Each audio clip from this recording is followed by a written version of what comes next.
Ce journal vous est présenté par Fonds des promotions de l'industrie. Votre partenaire privilégié pour la réussite de vos projets.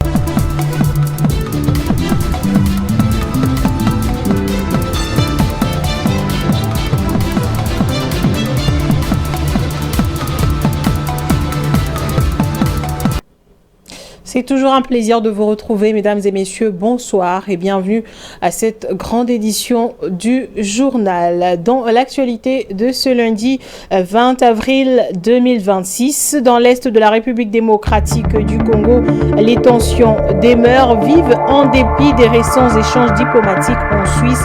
Les accusations croisées entre le gouvernement et la rébellion du M23 ravivent les incertitudes. Et puis à Lubumbashi, la police nationale congolaise a conduit une importante opération de sécurisation.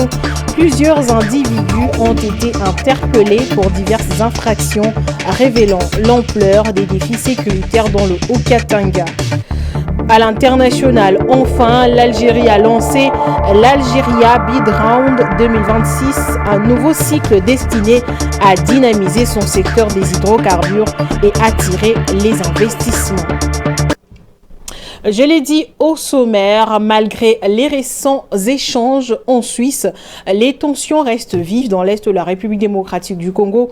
Le gouvernement accuse la rébellion de violer le cessez-le-feu, tandis que le mouvement du 23 mars dénonce des nouvelles attaques, une situation qui relance les doutes sur l'efficacité des efforts diplomatiques. José Junior Owawa nous en dit plus. À peine engagé dans un processus de dialogue, le parti au conflit dans l'est de la République démocratique du Congo s'accuse déjà mutuellement de violation du cessez-le-feu. Dans un communiqué, les forces armées de la République démocratique du Congo dénoncent des actes hostiles attribués à la rébellion de l'AFC M23, notamment dans la province du Sud Kivu, au niveau du point kilométrique 0. Ces incidents surviennent pourtant quelques jours seulement après des discussions tenues à Montreux où les deux camps avaient affiché leur volonté de décrispation. Mais sur le terrain, la réalité semble tout autre. De son côté, le mouvement du M23 affirme être la cible d'attaque dans la zone de Massissi dans le Nord Kivu, alimentant un climat de méfiance persistante entre les deux parties. Ces accusations croisées mettent en lumière les limites des initiatives diplomatiques en cours, alors même que la communauté internationale multiplie les efforts pour amener la stabilité dans la région. Entre engagement politique et réalité militaire, le cessez-le-feu apparaît de plus en plus fragile. Pour de nombreux observateurs, la question centrale reste posée. Les discussions engagées peuvent-elles réellement produire des effets concrets sur le terrain? Dans une région marquée par des années de conflits, la confiance entre les partenaires demeure l'un des principaux défis. Sans mécanisme efficace de contrôle et de respect des engagements, la paix dans l'est de la RDC reste pour l'heure un objectif encore lointain. Vous avez là reconnu la voix de José Junior Owawa, qui est d'ailleurs intervenant de ce journal. Bonsoir à vous, José Junior Owawa. Bonsoir madame, bonsoir aux téléspectateurs de Géopolise Télévision. Oui. Bonsoir aux téléspectateurs de Géopolise Télévision, je disais bonsoir à vous tous. Alors José Junior Owawa, alors que les espoirs étaient placés sur les pourparlers de Montreux en Suisse, comment expliquez-vous que les armes ont du mal à cesser dans l'est du pays ? Et voilà, pour revenir sur ça, il faut reconnaître que les deux parties se sont retrouvées la semaine dernière à Montreux, nous sommes en Suisse, pour parler de possibilités de décrispation sécuritaire sur le terrain. Donc le gouvernement et la rébellion du M23 se sont engagés notamment sur la nécessité de principes pour un cessez-le-feu immédiat dans l'est de la RDC. C'est une volonté de réduire immédiatement des hostilités, un engagement verbal vers un cessez-le-feu et poursuite d'un dialogue politique entre les deux parties et des mesures de désescalade qui ont été envisagées et pour permettre effectivement le retour de la paix et un appel à la facilitation internationale par exemple. Alors, ce qui vous posez la question, c'est une question pertinente, d'autant plus qu'aujourd'hui, ça se fait Montreux, nous sommes en Suisse et en Europe, c'est très loin du terrain, alors que la situation sur le terrain aujourd'hui, comme l'a su démontrer beaucoup d'experts pendant un certain moment, est que l'Est de la RDC est infesté par beaucoup de groupes armés et que les chiens et des commandements sont souvent fragmentés et souvent les autorités politiques du mouvement n'ont pas dans une certaine mesure, une certaine influence immédiate sur les combattants qui sont sur le terrain. Ça fait que des décisions politiques qui sont prises au niveau de la rébellion, au niveau de la direction de la rébellion, peuvent avoir du mal à pouvoir atteindre la base immédiatement. Ça, c'est le premier élément. Le deuxième élément, les deux parties ne se sont pas accordés sur un certain nombre de choses, notamment les statuts de la rébellion de 2023 pour le gouvernement de la RDC. Ça continue à être un mouvement rebelle, ça continue à être un mouvement terroriste financé et équipé ou soutenu par une armée étrangère, dont l'armée du Rwanda, et que c'est une posture que le Rwanda a toujours réfutée. Le M23 aussi déclare être un mouvement congolo-congolais, et ce qui fait qu'aujourd'hui, et c'est ces points de divergence, et vous avez au-delà de ça un nombre de prisonniers politiques et prisonniers qui sont détenus, pas politiques, mais prisonniers de guerre qui sont détenus d'un côté par le gouvernement de la RDC. De l'autre côté, vous avez la rébellion du M23 qui détient encore de militaires ou de personnel civil de l'armée régulière. Alors les deux parties doivent se mettre d'accord autour de ça pour tenter justement de trouver un compromis. Ce qui a été fait à Montreux, ce ne sont que de déclarations politiques, mais ça doit être suivi des faits. Je vous ai dit, un contexte complexe pour le comprendre. Il faut prendre tous ces éléments en considération comme paramètres d'analyse. Mais José Junior Ouawa, les pourparlers de Montreux est une énième initiative qui vient s'ajouter à ceux qui ont déjà existé avant elle. Peut-on dire que la diplomatie à Montreux se limite à ce stade? Oui, ça sera imprudent peut-être le dire, parce que même dans des conditions les plus exécrables d'une guerre, on le voit avec les Russes, on le voit avec les Américains, qui par exemple au niveau de l'Ukraine, on le voit avec les Américains, avec les Iraniens. Donc, quels que soient les degrés de tension qui peuvent exister entre les belligérants, le dialogue est toujours important. On peut reconnaître les mérites à l'initiative diplomatique, le fait que la diplomatie permet aujourd'hui de maintenir les contacts là qui n'existait pas pendant un certain moment, en tout cas jusqu'à la prise de la ville de Goma. Donc nous sommes en février ou janvier 2025. Ça fait plus d'une année aujourd'hui que la rébellion continue d'occuper cette partie de la République démocratique du Congo et bien d'autres villes importantes de l'Est de la RDC. Alors que si la diplomatie, même si aujourd'hui en tout cas au stade actuel, continue à montrer ses limites, mais elle permet néanmoins de maintenir les contacts, le dialogue nécessaire pour atteindre les autres étapes. Il va falloir aujourd'hui que des mesures de confiance puissent être prises par de deux côtés, le gouvernement congolais et la rébellion du M23, pour que les deux parties se mettent en confiance et permettent d'avancer et passer aux étapes suivantes. Donc ce n'est pas un échec. Et les limites, oui, on peut dire factuelles, mais dans la langue, ce n'est qu'une bataille qu'on peut considérer avoir été perdue. Mais la guerre, elle est du côté de la diplomatie, parce que c'est grâce à la diplomatie qu'on peut obtenir et rapprocher les deux parties et pour rapprocher les positions. Voilà, merci à vous, José Junior Ouawa, pour ces éclaircissements. Merci beaucoup, madame. Poursuivant ce journal, la police nationale congolaise a mené ce lundi 20 avril 2026 une vaste opération de sécurisation à Lubumbashi, aboutissant à l'interpellation de plusieurs individus impliqués dans des activités criminelles entre troubles à l'ordre public, vol de minerais et usurpation d'identité. Les faits reprochés aux suspects illustrent l'ampleur des défis sécuritaires dans la capitale du Haut-Katanga. C'est un reportage de Daniel Nganga rendu par Don Omat.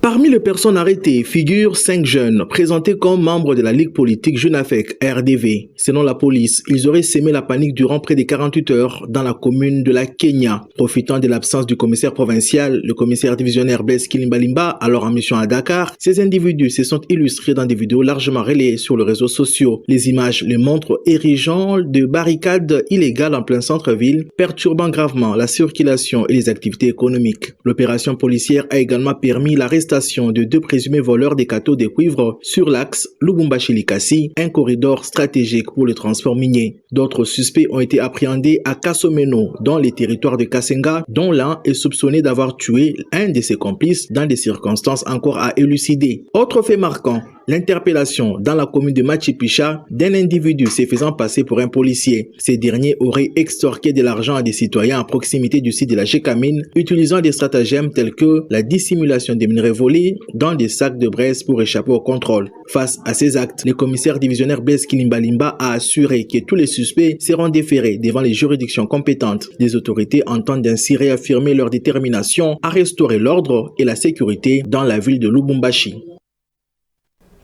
Et à l'UDPS, les tensions internes s'exposent au grand jour après l'élection contestée du gouverneur du Sankuru. Deux camps s'opposent autour des figures comme Augustin Kabouya et André Mbata. Au-delà des rivalités, cet épisode révèle un affrontement plus profond entre logique partisane et pouvoir présidentiel, avec des enjeux majeurs pour la cohésion du parti. Blaise Kouzola.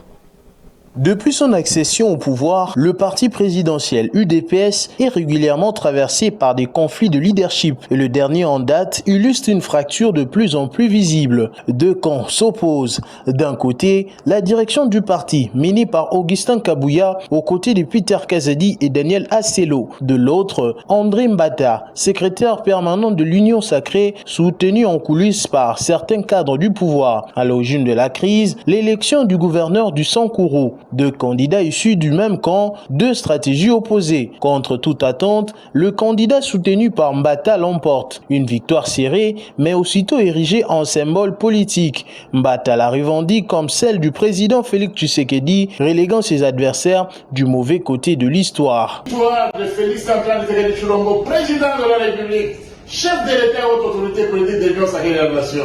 Le candidat de Félix Antoine Tshisekedi Tshilombo, notre haute autorité politique, gagne contre un candidat d'une coalition et des gens qui sont du mauvais côté de l'histoire. La réaction est immédiate. Accusation de contournement de règles du parti, échanges virulents et attaques personnelles. Le conflit s'envenime. Kabouya hausse les tons. Comme Bissot Ozana, mauvais côté de l'histoire.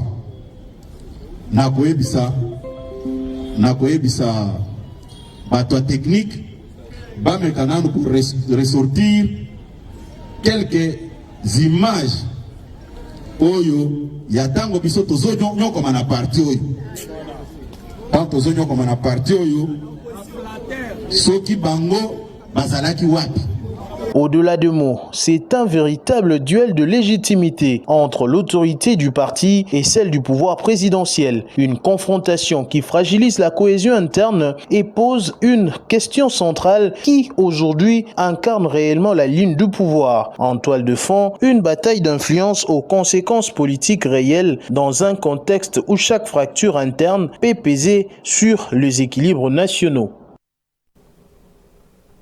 Une interview qui fait débat, en difficulté sur certaines réponses.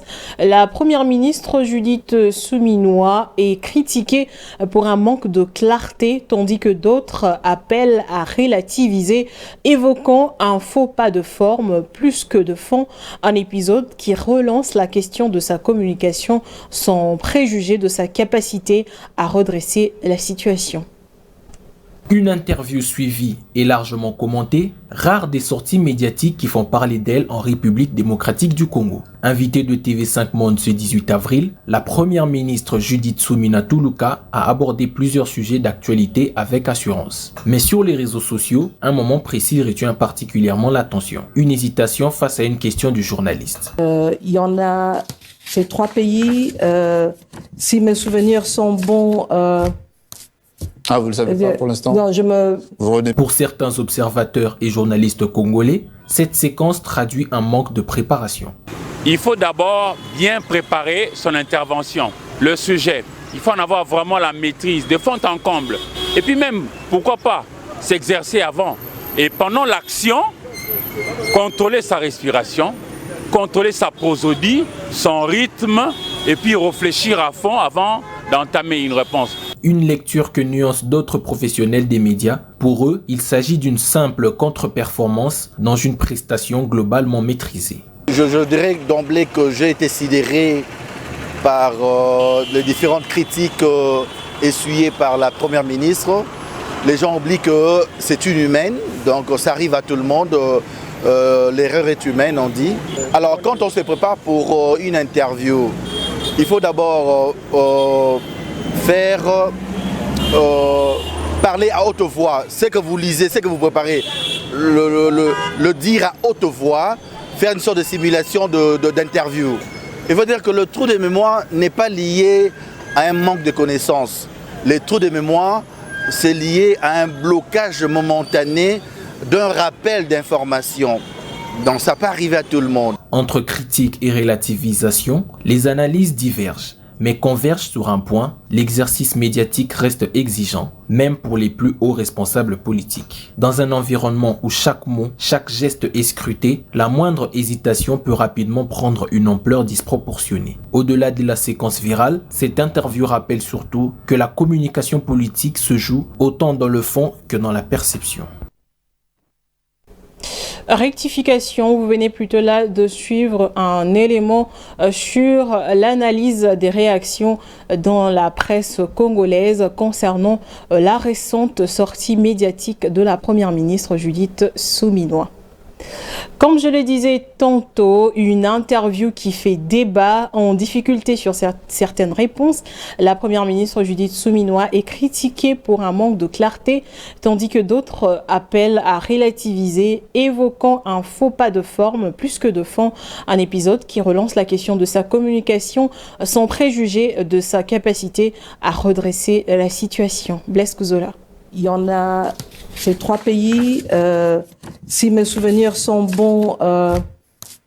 Vous le savez pas pour l'instant? Non, Réponse incomplète, hésitation, absence de réponse à une sous-question. La séquence de l'interview de la première ministre Judith Suminwa fait vivement réagir. Entre accusation d'impréparation et critiques plus sévères évoquant une incompétence exposée, la polémique enfle. Dans un contexte où la communication politique est hautement scrutée, certains s'interrogent sur d'éventuelles conséquences, car la parole publique, disséquée et amplifiée, peut rapidement installer un récit de fragilité. La tollée générale observée après cette sortie traduit surtout une perception de flou sur un sujet sensible pour l'image du pays. Nuance toutefois, Judith Suminwa, première femme à ses postes en RDC, pourrait bénéficier d'un capital symbolique lui offrant un temps d'ajustement. L'histoire récente rappelle néanmoins que certaines déclarations pèsent lourd. Modeste Bahati Lukwebo en a fait l'expérience avec ses propos sur la Constitution, tandis que Vital Kamerhe, sous Joseph Kabila comme plus récemment, a souvent vu ses sorties médiatiques provoquer des tensions. Reste que l'épisode actuel tient davantage d'un problème de forme que de fond. L'enjeu pour la première ministre sera désormais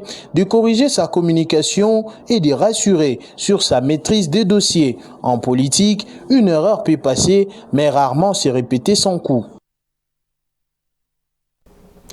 Autre chose à présent, à Washington, la République démocratique du Congo veut rassurer les marchés après son premier Eurobond. Mais derrière le partenariat avec le programme des Nations Unies pour le développement, une question persiste. Peut-on réellement parler de transparence quant à la gestion du programme Peut-on réellement, parler de transparence quand la gestion du programme PDL 145 territoires continue de faire débat? Tentative de réponse avec José Junior Oawa. À Washington, le ministre des Finances Doudou Famba Lukunde Liboutaye affiche une ambition claire. Renforcer la transparence dans la gestion du premier eurobond congolais évalué à 1,25 milliard de dollars américains. Face à lui, Aouna Aziakonoa, haute responsable du programme des Nations Unies pour le développement, venu accompagner la mise en œuvre d'un dispositif de suivi et de contrôle de ce fonds. Un mécanisme de reporting et de monitoring est annoncé destiné à suivre les projets financés et rassurer les investisseurs internationaux. Mais derrière cette volonté affichée de bonne gouvernance, un élément interpelle: le rôle du PNUD, déjà engagé dans la gestion du programme PDL 145 territoires en RDC. Ce programme censé réduire les inégalités et améliorer l'accès aux services de base continue pourtant de susciter des interrogations dans l'opinion publique. Retard, critiques sur l'exécution et débat sur la transparence, autant d'éléments qui fragilisent la perception de son efficacité. Dans ce contexte, La collaboration avec le programme des Nations Unies pour le développement soulève une question de fond. Peut-on renforcer la crédibilité financière avec un partenaire lui-même contesté sur certains projets? Entre volonté politique et de transparence et attentes sociales pressantes, le défi pour Kinshasa restait entier, transformer les engagements en résultats visibles. La crédibilité de l'eurobond congolais ne se jouera pas seulement à Washington, mais sur le terrain, disent les observateurs.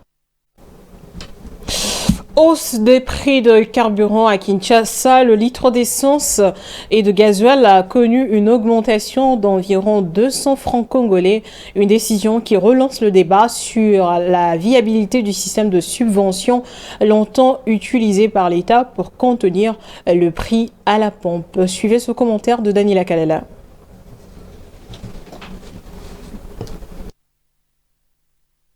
À Kinshasa, les prix du carburant sont répartis à la hausse. Désormais, les litres d'essence s'affichent à 2640 francs congolais contre 2240 auparavant. Les gasoils suivent la même tendance, passant à 2635 francs. Une augmentation qui intervient malgré les assurances répétées des autorités sur la stabilité de l'approvisionnement. Mais au-delà de la disponibilité, c'est surtout la question du coût réel du carburant qui refait surface. Depuis plusieurs années, le gouvernement congolais soutient le prix à la pompe grâce à un système de subvention. Objectif, préserver le pouvoir d'achat des consommateurs. Un mécanisme efficace à court terme, mais particulièrement lourd pour les finances publiques. En 2023, ces subventions ont atteint près de 288 millions de dollars. Un montant reçu à la baisse en 2024, autour de 31 millions à la faveur des réformes engagées et d'un meilleur encadrement du secteur. Dans un contexte international marqué par la volatilité du cours du pétrole,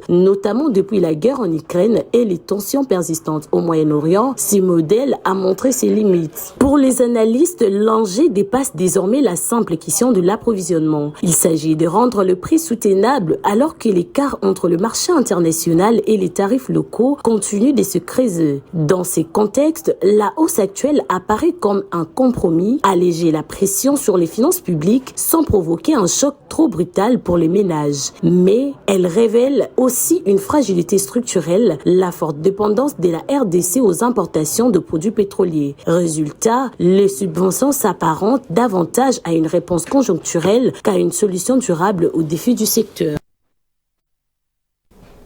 Et puis, alors qu'un appel à une grève des chauffeurs circulait pour ce lundi sur les réseaux sociaux, le malaise sur terrain est bien réel. Plusieurs chauffeurs dénoncent des tracasseries liées au contrôle technique et des abus seraient commis par les agents de transport. C'est un constat fait par Véronica Kapinga. Un appel à la grève des chauffeurs a circulé ce lundi sur les réseaux sociaux. Un communiqué finalement démenti, qualifié de simple rumeur. Pourtant, sur le terrain, le malaise est bien réel. Sur le boulevard du 30 juin, plusieurs chauffeurs rencontrés dénoncent des tracasseries liées au contrôle technique. Depuis son lancement officiel le 26 septembre 2025 par le gouverneur Daniel Bumba, l'opération s'est intensifiée au début de l'année 2026. Selon certains conducteurs, des abus seraient commis par des agents de transport. Ils évoquent des contrôles parfois approximatifs, avec des agents ne maîtrisant pas toujours les documents exigés. D'autres vont plus loin et accusent certains d'exiger de l'argent pour laisser passer le véhicule.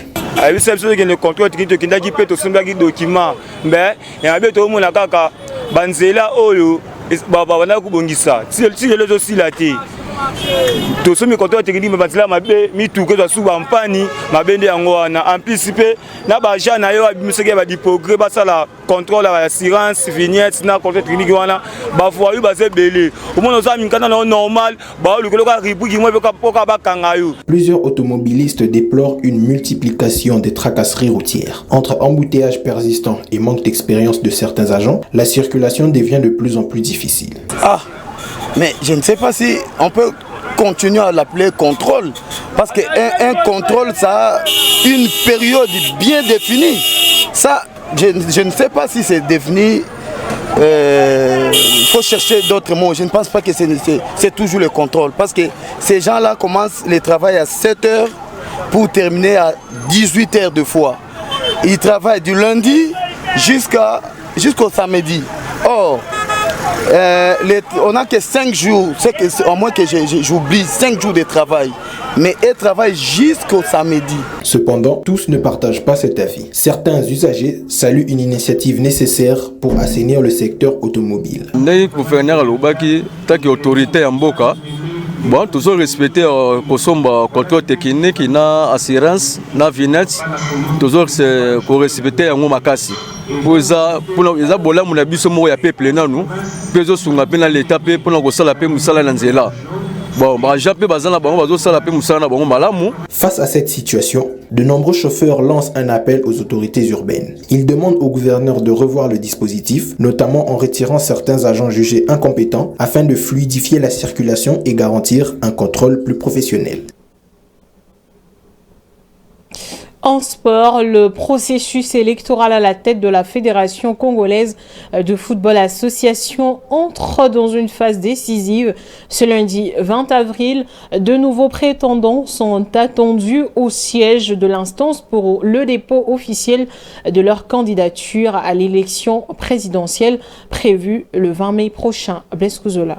À la veille de la clôture de dépôt des candidatures pour l'élection présidentielle de la FICOFA prévue ce mardi 21 avril 2026, un seul dossier a été officiellement enregistré jusqu'ici, celui d'Aziz Makoukoula, déposé vendredi dernier. Ce lundi, 2 autres prétendants annoncés, Véron Mosengo et Chabani Nonda, mais également Max Moké, sont attendus au siège de la Fédération congolaise de football association, mais également Max Mayaka, sont attendus au siège de la Fédération congolaise de football association pour officialiser leur candidature. D'autres figures sont également pressenties pour entrer dans la course, notamment Bosco Mouou, Kevin Issa, Alphonse Ngoïka Sanji et Bobo Bondembe. Ces absences alimentent les spéculations au sein de l'opinion, certains observateurs évoquant la possibilité de voir Aziz Makoukoula se diriger vers une candidature unique. Néanmoins, à ce stade, aucune confirmation officielle n'a été faite, la période de dépôt n'étant pas encore arrivée à son terme. Les prochaines heures s'annoncent donc décisives pour clarifier le paysage électoral à la tête de l'instance fêtière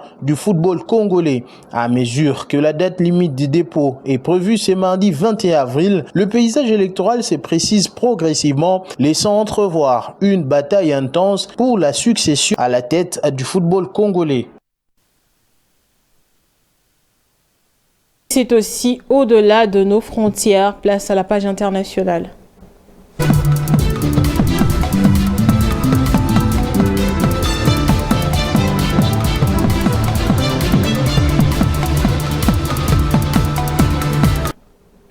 Je l'avais dit au tout début, l'Algérie a officiellement donné le coup d'envoi de l'Algéria Bid Round 2026, un nouveau cycle d'attribution de licences d'exportation et d'exploitation d'hydrocarbures destiné à consolider son secteur énergétique et à accroître son activité auprès des investisseurs internationaux. Gigi Nende. Présenté à Alger en présence des représentants des compagnies énergétiques étrangères, cet appel d'offres comprend 7 blocs situés dans le sud et le sud-est du pays, notamment à Ouargla, Ilizi, Tougour et El Bayad. Selon les autorités, ces périmètres s'inscrivent dans des bassins à fort potentiel, susceptibles de contenir l'équivalent de plusieurs centaines de millions de barils de pétrole ainsi que d'importants volumes de gaz naturel. Les autorités ont pour objectif d'accélérer la production et d'attirer les investissements étrangers dans cette zone stratégique dans un contexte où l'Algérie cherche à consolider sa place sur les marchés mondiaux de l'énergie et à sécuriser ses revenus en devises dont plus de 90% proviennent des hydrocarbures. Mesdames et messieurs, à présent, nous allons faire la lecture des différents journaux parus ce 20 avril 2026 dans la ville de Kinshasa avec Dans mon mat.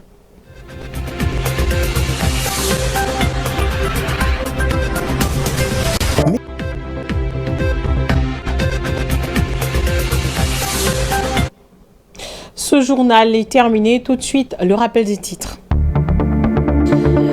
Dans l'est de la République démocratique du Congo, les tensions demeurent vives en dépit des récents échanges diplomatiques en Suisse. Les accusations croisées entre le gouvernement et la rébellion du M23 ravivent les incertitudes. Et puis à Lubumbashi, la police nationale opération de sécurisation. Plusieurs individus ont été interpellés pour diverses infractions, révélant l'ampleur des défis sécuritaires dans le Haut-Katanga. À l'international, enfin, l'Algérie a lancé l'Algeria Beat Round 2026, un nouveau cycle destiné à dynamiser son secteur des hydrocarbures et attirer les investissements.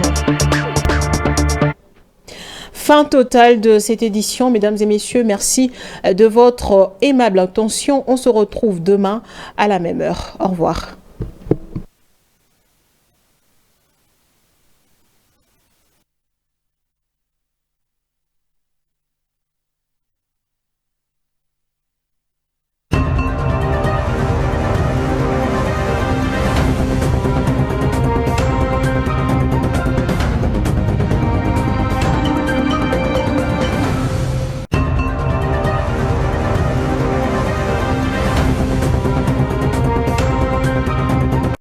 Ce journal vous a été présenté par Fonds des promotions de l'industrie. Votre partenaire privilégié pour la réussite de vos projets.